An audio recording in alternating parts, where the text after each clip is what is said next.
Hello, everyone. President Trump will participate in a roundtable to hear stories of families positively impacted by law enforcement that will be taking place shortly after this briefing concludes. The president stands with our police officers, our men and women across this country who valiantly patrol our streets and protect our citizenry. This president stands on the side of law and order to secure peace in our streets. That has always been his priority and remains so today. Tragically, this weekend we saw a devastating ambush attack against brave law enforcement officers in McAllen, Texas. Officer Edelmiro Garza Jr., who was 45 years old, and Officer Ismael Chavez, who was 39 years old. And while responding to a domestic disturbance call, Officers Garza and Chavez arrived on scene to protect the people that they serve. They were met with gunfire. They were ambushed by a violent and dangerous suspect who horrifically shot before they even drew their weapon or had a chance to call for backup. We honor the lives and the service of Officer Garza and Officer Chavez. This president will always stand on the side of law enforcement and the heroes who protect and serve. And with that, I'll take questions. Rita. Hey, Kayleigh, thanks so much. No problem. As the number of cases and fatalities continues to break records, in the most recent interview President Trump did, he said, we are going to be in really good shape in the next 2 to 4 weeks. Can you share what evidence he's using to draw that conclusion? And what is the administration going to do differently in the next 2 to 4 weeks to stop the spread? So the one thing I would note is that when you look at the mortality rate, we're seeing that our efforts here at the federal government have been working. And to give you an example of that, when you look at New York and New Jersey, there were 21 deaths for every 1,000 cases, 20 deaths for every 1,000 cases in the case of New Jersey.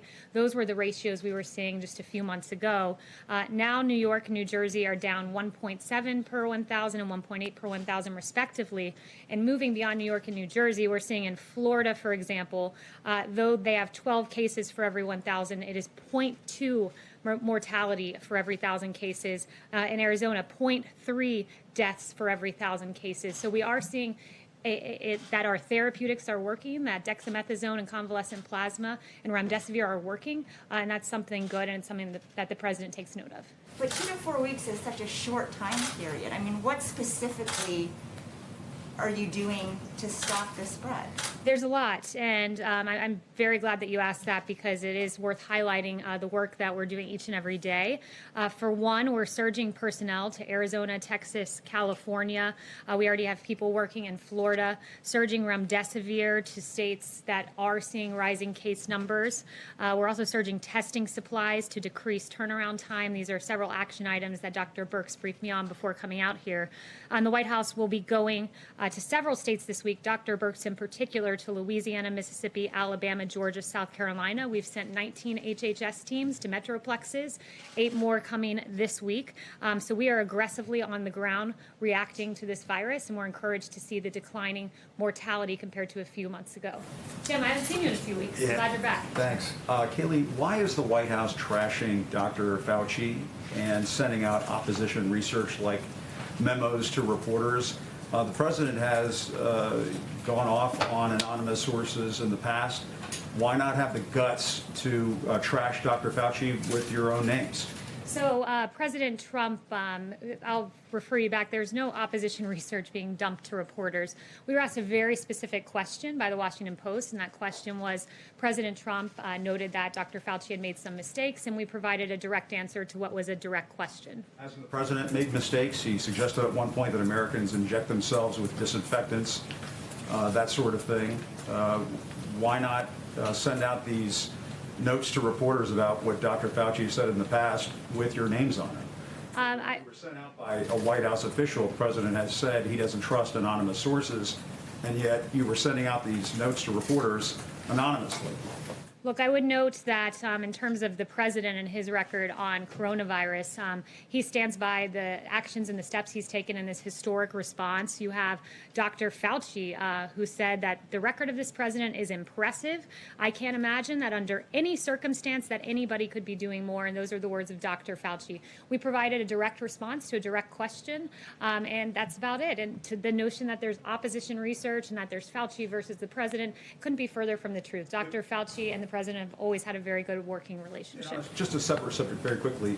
Does the president or the administration plan to make it very clear to the Russian Federation that there should not be bounties placed on the heads of American soldiers serving in Afghanistan? We make that clear each and every day to every country around the world that this president will always stand by our law enforcement. No one's been tougher on Russia.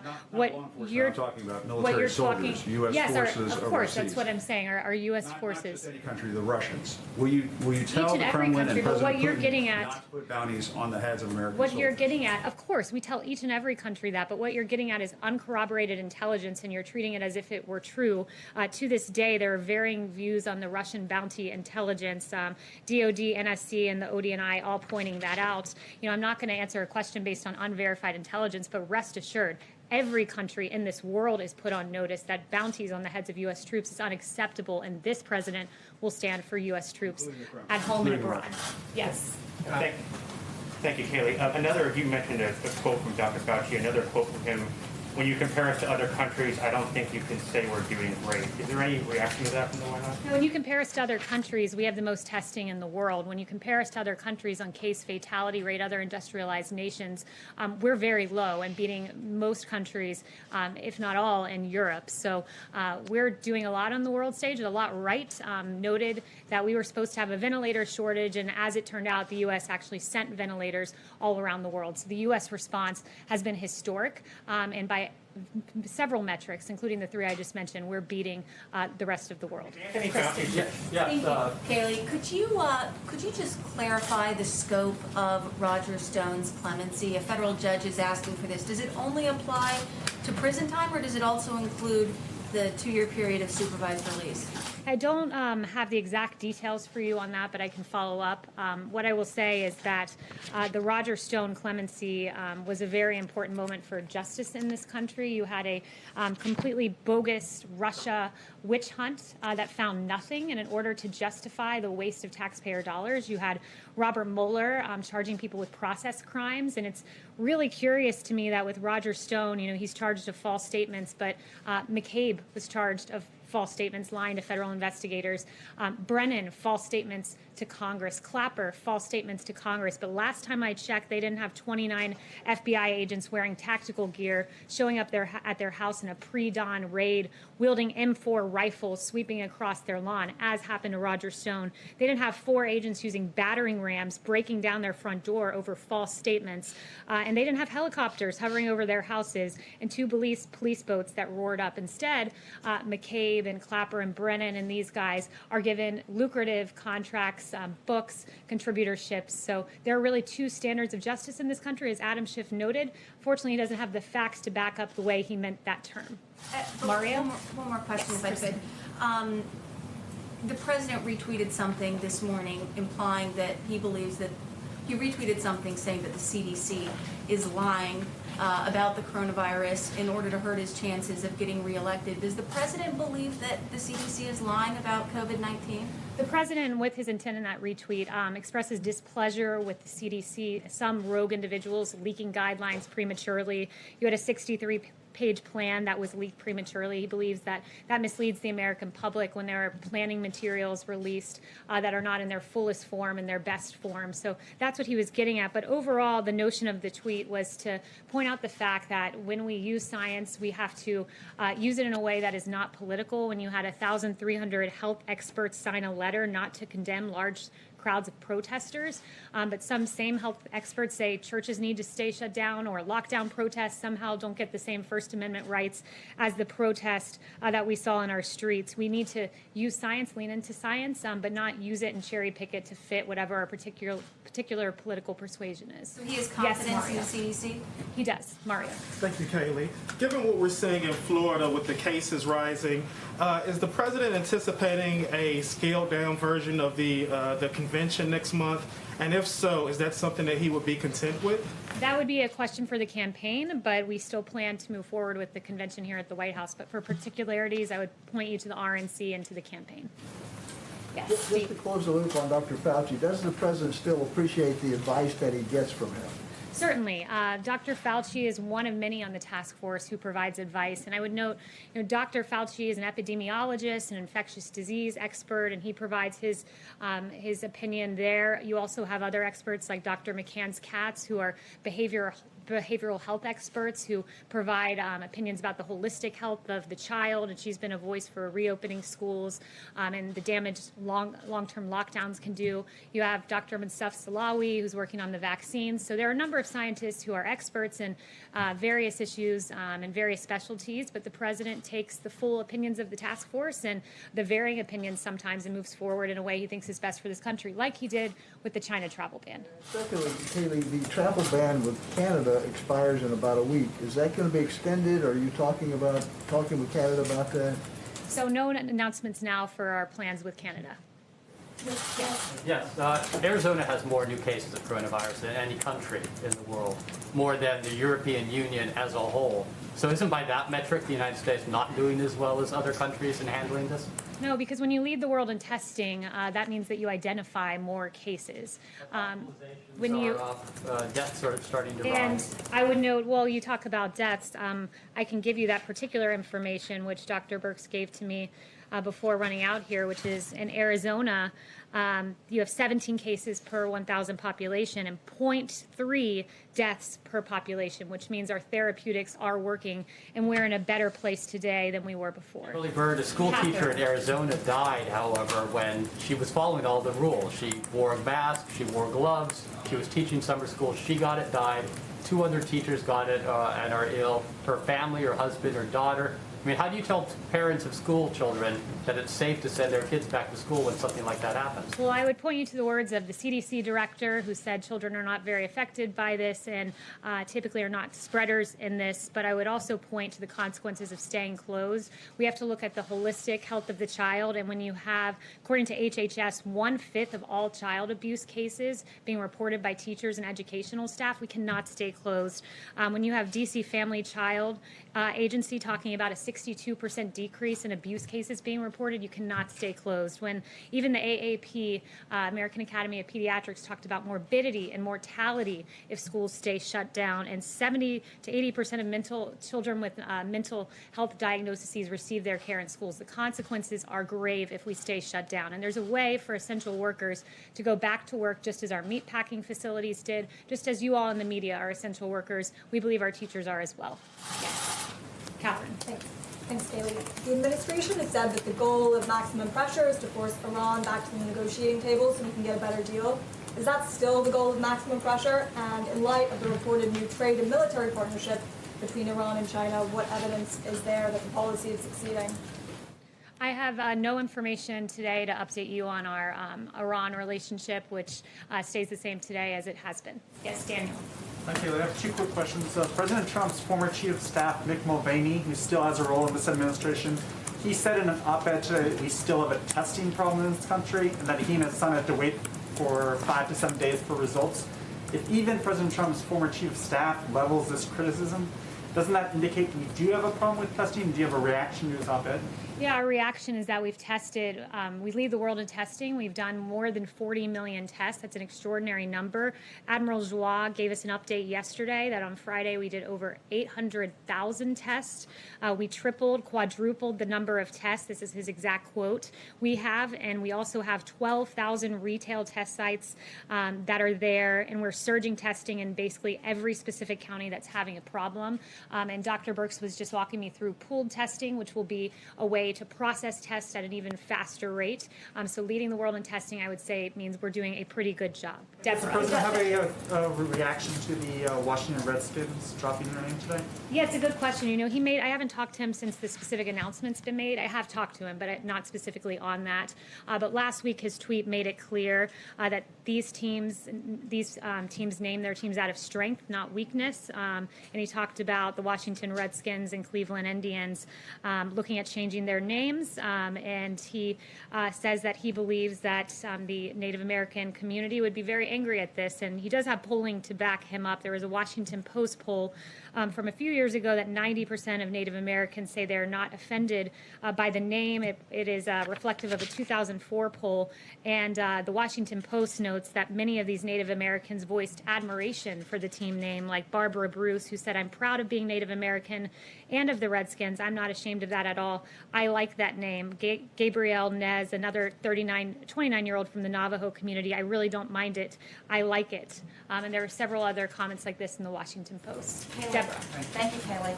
I have a question myself, and then as a print cooler, I'd like to ask a question from a news organization that can't be here because of social distancing. My question. In February, when he was in Las Vegas, speaking to Hope for Prisoners, the president said he didn't want to use his pardon power on Roger Stone because he thought he could be exonerated. That didn't happen, and the president commuted his sentence. During the same event, the president said that he might give a full pardon to John Ponder, a convicted bank robber who served his time, turned his life around, and started Hope for Prisoners. Is there going to be a pardon for John Ponder? And what about the more than 1,300 pardon applications sitting in the pardon attorney's office? Because there's talk now that people don't go to the pardon attorney's office, they go through the White House. Is that a good thing, or does it mean that only politically connected people can get pardons? So I have no update on John Ponder. It's absolutely not the case that only those who are politically connected get a pardon. This president is the president of criminal justice reform. This president did the First Step Act. This president has fought for those who are given unduly harsh sentences more than any Democrat who liked to talk about it but never actually did it. And in fact, when you compare the pardoning record of this president with past presidents, it's quite striking that this president's given 36 pardons and commutations. President Obama gave 1,927. And when you look at the nature of some of the pardons given, let's say under President Clinton, you talk about politically connected pardons. We can't get more politically connected with pardons than pardoning your brother, Roger Clinton, as President Clinton did. Susan McDougal, one of your associates who was pardoned for her role in Whitewater.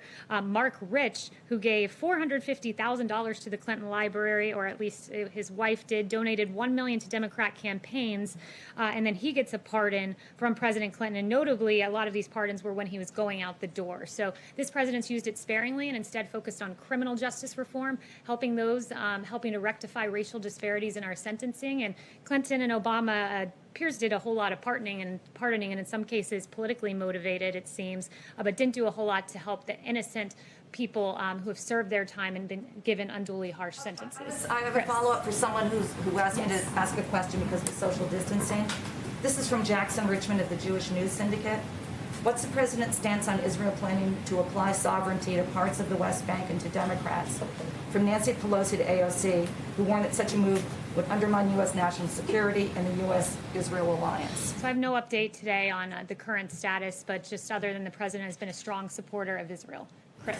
Thanks, Kayleigh. We're coming up on the 3-year anniversary of the president tweeting he banned transgender people from the military in any capacity, which led to the policy currently in place.